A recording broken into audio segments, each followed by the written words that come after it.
এখানে কি? Sorry sorry sorry ভাইয়া। চোখ বন্ধ কর ফাজিল, আবার লুকিয়ে লুকিয়ে ওকে দিচ্ছিস? যা এখান থেকে, আর যেন আমার ওয়াশরুমে তোকে দেখতে না পাই। আবার কি? কেন ডেকেছো? এই নে। ও, এটা খেতে হবে? এখন থেকে প্র্যাকটিস কর, সকালে 2 গ্লাস খেতে হবে। কি? না না, এত পারবো না। গুড নাইট পিচ্ছি। সময় তো হয়ে গেছে। ও কি তাহলে সত্যিই চলে গেছে? রোহান ভাই, জেনি নানু বাড়িতে আসার পর থেকেই আমার প্রিন্সেস ট্রিটমেন্ট শুরু হয়। জেনি হচ্ছে এই পরিবারের একমাত্র রাজকন্যা। ওর যেন কোনো কিছুতে প্রবলেম না হয়, তোরা 4 ভাই খেয়াল রাখবি। রোহান ভাই, আই রিয়েলি মিস ইউ। হ্যাঁ, আমিও। জেনি, তুই তাহলে যাসনি?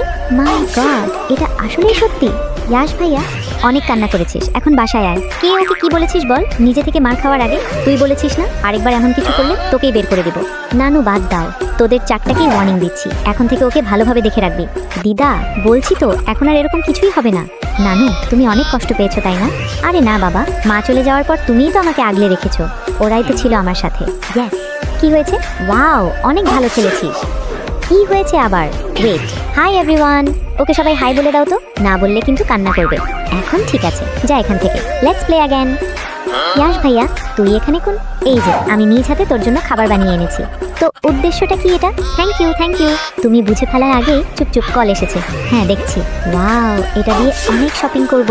ও সরি, আর হবে না, এটা জায়গা মতো রেখে যাচ্ছি।